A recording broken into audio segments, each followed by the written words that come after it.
ओम शांति।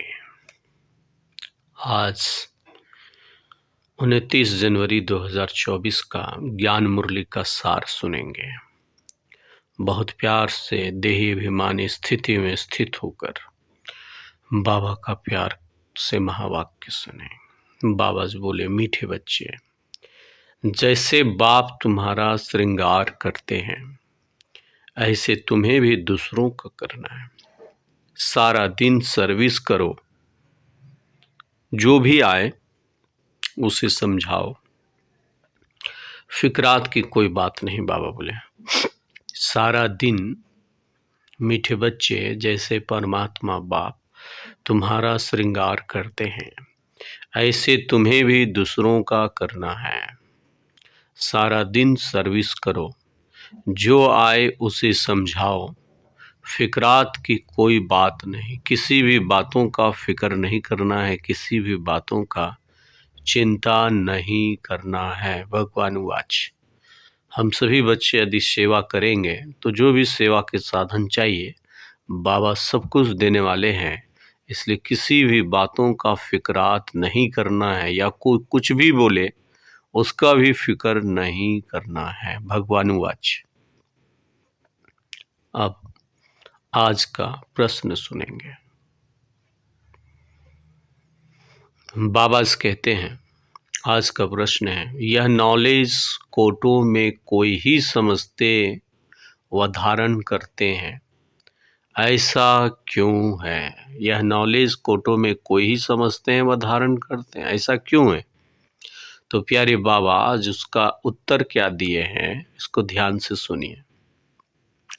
बाबा कहते हैं, क्योंकि तुम सब नई बातें सुनते हो।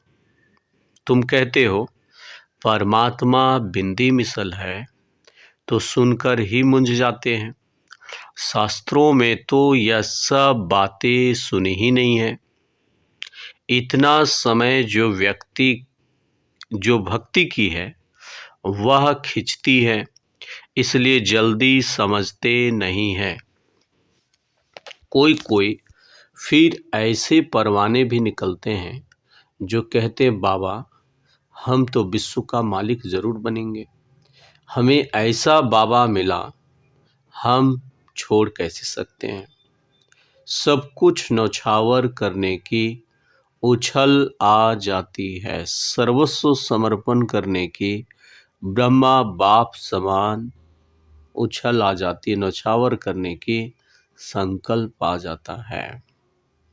तो प्यारे बाबा आज हम सभी बच्चों को बहुत सुंदर शिक्षा दिए हैं, क्योंकि तुम सब कुछ, बाबा कह रहे हैं, सब बातें तुम नई नई बातें सुनते हो शिव बाबा से। तुम कहते हो परमात्मा बिंदी मिसल है, तो सुनकर ही मुंझ जाते हैं। परमात्मा ज्योति स्वरूप है, निराकार है, प्रकाश स्वरूप है। शास्त्रों में तो ये सब बातें सुनी नहीं है ना। इतना समय जो भक्ति की है वह खींचते रहती है, इसलिए जल्दी समझते नहीं हैं। कोई फिर ऐसे परवाने भी निकलते हैं जो कहते हैं, बाबा हम तो विश्व का मालिक जरूर बनेंगे, हमें ऐसा बाबा मिला है, हम छोड़ कैसे सकते हैं। सब कुछ बाबा पर नौछावर हो जाता है, कर देते हैं। गीत है, दूर देश के रहने वाला आया देश पर आए, दूर देश का रहने वाला आया देश पर आया। आज की ज्ञान मुरली में धारणा के लिए मुख्य पॉइंट है, भाई भाई की दृष्टि पक्की करनी है। आत्मिक स्वरूप में रहना, आत्मा को देखना है, देह को देखने का संस्कार, देह से बातें करने का संस्कार खत्म करना है। हम आत्मा भाई से बातें करते हैं। मीठे बाबा बोले कि आत्मा भाई से बात करेंगे तो क्रिमिनल दृष्टि समाप्त हो जाएगी, परिवर्तन हो जाएगी। दूसरी मुख्य पॉइंट है, बाप जब ज्ञान खजाना देते हैं तो याद में बैठ बुद्धि रूपी झोली से खजाना भरना है। बुद्धि रूपी झोली से खजाना भरना है, चुप बैठकर अविनाशी कमाई करनी है। अविनाशी कमाई आत्मिक स्वरूप में रहने से कमाई होती है। मीठे बाबा के याद में मगन होकर के इस ज्ञान चिंतन को करना है और मनन चिंतन करके धारण करने का दृढ़ संकल्प करना है। आज का वरदान, आज बाबा वरदान दे रहे हैं, आत्मिक मुस्कुराहट द्वारा चेहरे से प्रसन्नता की झलक दिखलाने वाले विशेष आत्मा भव। आत्मिक मुस्कुराहट द्वारा चेहरे से प्रसन्नता की झलक दिखलाने वाले विशेष आत्मा भव। तो हमें जो है इस आत्मिक स्वरूप में स्थित रहने का पुरुषार्थ करना है सारा दिन, तभी हम विशेष आत्मा भव का वरदान ले सकेंगे। विस्तार बाबा का है। आज प्यारे बाबा कहते हैं, ब्राह्मण जीवन की विशेषता है प्रसन्नता। प्रसन्नता अर्थात आत्मिक मुस्कुराहट। यदि प्रसन्न है तो सदा मुस्कुराहट है। जोर जोर से हंसना नहीं, लेकिन मुस्कुराना। चाहे कोई गाली भी दे रहे हों तो भी आपके चेहरे पर दुख की लहर नहीं आए। सदा प्रसन्नचित्त। यह नहीं सोचो कि उसने 1 घंटा बोला, मैंने तो सिर्फ 1 सेकंड बोला। सेकंड भी बोला या सोचा, शकल पर अप्रसन्नता आई तो फेल हो जाएंगे। इसलिए 1 सेकंड भी बाबा कहते हैं अप्रसन्नता नहीं आए, नहीं तो फेल हो जाएंगे। 1 घंटा सहन किया, फिर गुब्बारे से गैस निकल गई। श्रेष्ठ जीवन के लक्ष्य वाली विशेष आत्मा ऐसे गैस के गुब्बारे नहीं बनती है। इसलिए कितना भी कोई कुछ भी बोले, गैस का गुब्बारा नहीं बनना है। सदा मुस्कुराहट बाबा कहते चेहरे पर बनी रहे।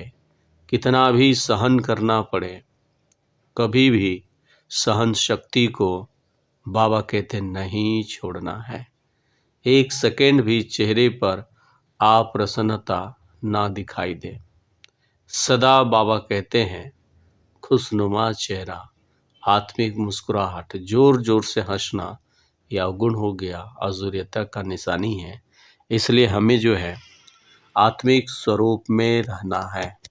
आज का स्लोगन है, आज प्यारे बाबा हमें स्लोगन दे रहे हैं, शीतल काया वाले योगी स्वयं शीतल बन दूसरों को भी शीतल दृष्टि से निहाल करते हैं।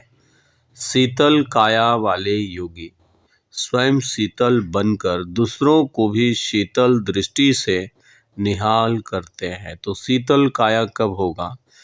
जब हम आत्मिक स्वरूप में रहेंगे, जब हम योगाभ्यास में रहेंगे तो हमारा काया बिल्कुल शीतल बन जाएगा। कोई भी कर्मेंद्रियां चंचलता नहीं करेगी।